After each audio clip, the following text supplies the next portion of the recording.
E l'intervento che abbiamo adesso, che invece è da Miami, è un altro keynote speech, intervento di quelli lunghi e importanti, si chiama Anouk Wipprecht, è un'innovatrice, una scienziata, un'artista, una pioniere di quello che si chiama il fashion tech e il wearable technology. Vediamo se Anouk è collegata. Anouk, welcome to Rome. Hello there. How are you?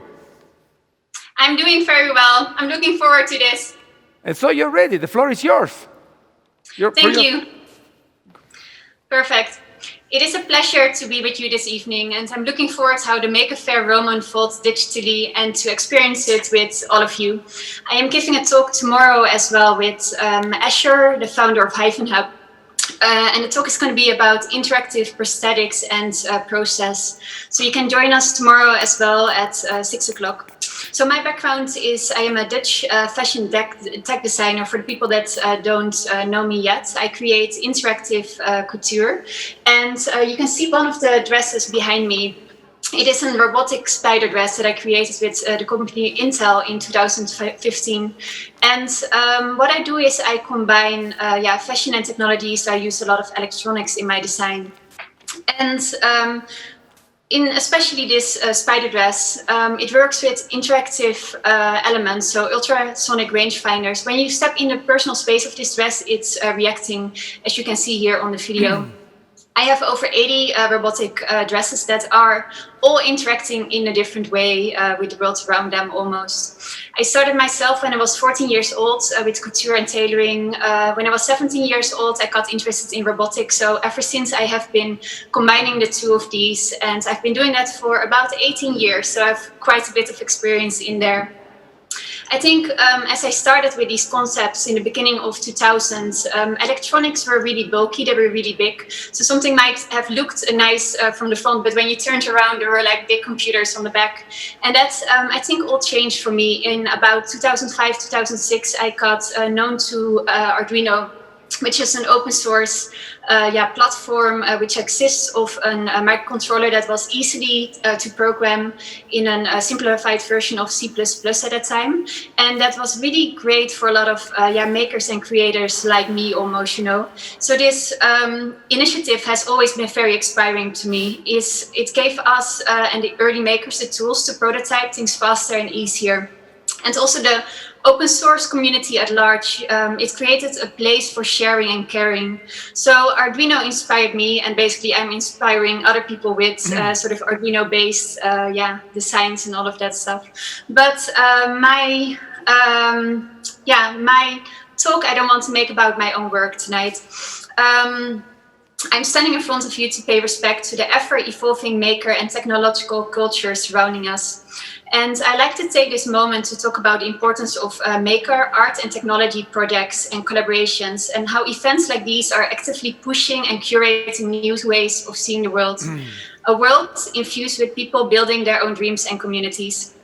The new creators are dreaming up visions of the future, engineering new kinds of artistic comfort zones, building new kinds of interfaces, and designing the way we'll interact in fun ways with information, people, pets, computers, objects, and the architecture around us.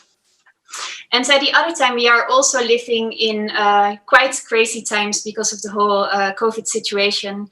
But it really delights my heart to see a lot of practical and artistic responses to the virus in many ways. And also being able to be participating in that myself as sort of a designer and an artist. I think art allows us to examine what it means to be human, to voice and express, and to bring people and ideas together. And the best art is actually being created in times of crisis. And I think that is a little bit a nice moment to think about while we have maybe a little bit more time at hand. I think art is just a really nice way to express a lot of things around us. Art allows us to examine what it means to be human, to voice and express and bring people together. As humans, we often think that we can control everything. And I think this situation makes us rethink that in many ways. By community thinking, by supporting society, taking care of yourself and your loved ones, and being open-minded to life's changes, we learn to think more flexible. On June 15th, the NASA published an article about what we can learn from the experiences of NASA astronauts when they're being in space. And they published this online. These astronauts also experience social isolation while living on the International Space Station, the ISS, and the importance of community. They highlight there to support society, the importance of openness, so to be open-minded and looking for ways to adapt to change is more flexible, and also looking for your own needs, to keep a routine, to eat and sleep well, to maintain physical, emotional health and exercise, amongst others. But most of all, they pointed out, build on what you've learned in life, enhance your skills and learn new ones. And I think these stories really inspire us. And inspiration is what the world needs, often and a lot.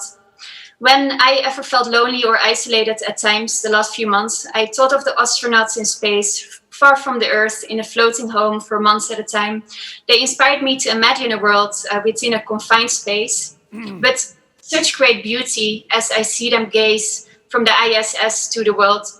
That's an experience nobody can take away from them. Imagining this made me feel less anxious. Even if we have limited world at the moment, we can still do anything to inspire ourselves and others and create greater community.